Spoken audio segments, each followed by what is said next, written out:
Hello friends, एक और problem के ट्रिकी सॉल्यूशन के साथ आप लोगों के सामने हाजिर हुआ हूं। ये प्रॉब्लम जेईई एडवांस 2015 में पूछी गई है। प्रॉब्लम क्या है? प्रॉब्लम में हमें एक uniform line charge distribution given है जिसमें लैम्डा लीनियर चार्ज डेंसिटी है और ये जो है ये वाई एक्सिस के पैरेलल दे रखा है और जेड का वैल्यू मतलब एक परपेंडिकुलर डिस्टेंस √3a/2 पर रखा हुआ है। तो वाई के पैरेलल रखा हुआ है इस तरीके से। एंड हमें एक रेक्टेंगुलर सरफेस भी गिवन है।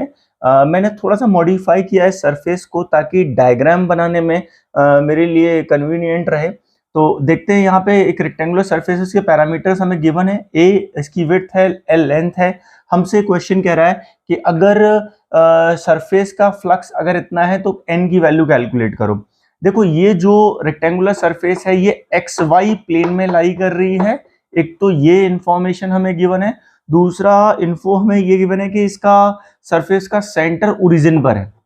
ठीक है सर, ये दो चीजें और गिवन है। तो चलिए देखते हैं कैसे करेंगे। देखिए अगर आप यहाँ पर इलेक्ट्रिक फील्ड कहीं एलिमेंट लेके शो करें और फिर आप कंपोनेंट निकालें या मतलब कैलकुलेट करेंगे integration E D A cos theta को, तो बहुत लेंथी हो जाएगा। जो इसमें ट्रिक है वो ये है कि आप यहाँ पर एक क्लोज सिलेंडर इमेजिन करिए कुछ इस तरीके से। मतलब एक सिलेंडर आप इमेजिन कर लो दोस्तों, जो इस मतलब ये जो दो विड्थ है ना, ये जो लेंथ है ना एल, ये इस सिलेंडर की सरफेस पर लाई करनी चाहिए। कुछ इस तरीके से आप एक सिलेंडर इमेजिन कर लीजिए। राइट, इधर भी मैं इमेजिन कर ले रहा हूँ एक सरफेस और फिर मैं सिलेंडर कंप्लीट कर दूंगा। ये ज्यादा हो गया, लाइक दिस, लाइक दिस। अब आप क्या करेंगे, ध्यान से देखिए, ये वाला जो सेक्शन है ना सिलेंडर का, कौन सा सेक्शन,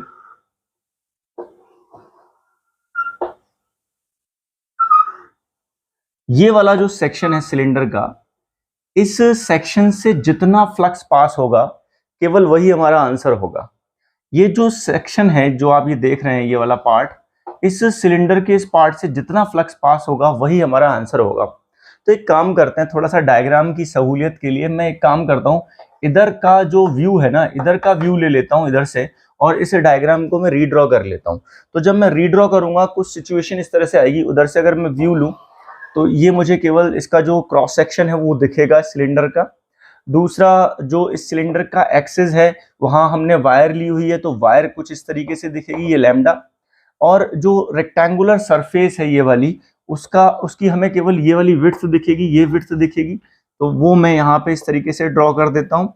एंड ये परपेंडिकुलर डिस्टेंस हमें गिवन है विच इज √3a/2। एंड ये जो विड्थ है ये हमें गिवन है, कितना गिवन है, a गिवन है ऑब्वियसली। तो अब आप देखिए, मुझे केवल और केवल ये सिलेंडर है, ठीक है, इस सिलेंडर का हमें सर्कुलर क्रॉस सेक्शन दिख रहा है, वो एक अलग बात है। तो हमें क्या करना है, हमें केवल और केवल इस वाले पार्ट का फ्लक्स लिख लेना है, क्योंकि जितना फ्लक्स, जितनी फील्ड लाइंस इससे पास होंगी वही फील्ड लाइंस इस रेक्टेंगुलर सरफेस से पास होंगी। तो उसके लिए आपको बस एक सिंपल सा काम करना है, ये एंगल निकालना है। ये एंगल लेट से थीटा है, तो tan थीटा हम यहाँ कैसे लिखेंगे, tan थीटा लिखा जाएगा, ये वाली डिस्टेंस आधी होगी ऑब्वियसली a/2 डिवाइडेड बाई ये परपेंडिकुलर डिस्टेंस √3a/2, ये निकल के आ रहा है 1/√3। मतलब थीटा का वैल्यू 30 डिग्री आ रहा है। इसका मतलब ये जो पार्ट ऑफ सिलेंडर है ये टोटल एंगल कितना सबटेंड करेगा, यहाँ पे टोटल एंगल 60 डिग्री सबटेंड करा जाएगा। ठीक है, तो अब आप एक काम करो, पूरे सिलेंडर का फ्लक्स बताओ कितना होगा। इस सिलेंडर की लेंथ कितनी है, एल है, तो इस टोटल जो फ्लक्स होगा इस सिलेंडर का वो होगा फाई इक्वल्स, गॉसेस थ्योरम हम यहाँ पे अप्लाई कर देते हैं, 1/ε0 इनटू नेट चार्ज। अब नेट चार्ज कहां से कहां तक का, यहां से यहां तक का, यही तो पार्ट ऑफ द वायर लाई कर रहा है सिलेंडर के अंदर। तो यहाँ नेट चार्ज कितना बनेगा, lambda into L. Lambda into L ये हो गया टोटल फ्लक्स।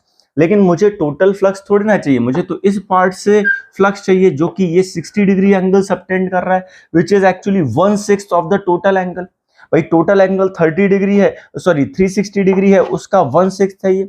इसका मतलब जो हमारा आंसर होगा, सरफेस का जो फ्लक्स होगा वो होगा 1/6 of this value, 1/6 ε0 into lambda times L. और अब आप कंपेयर करोगे, you will get the answer for small n which is coming out to be 6।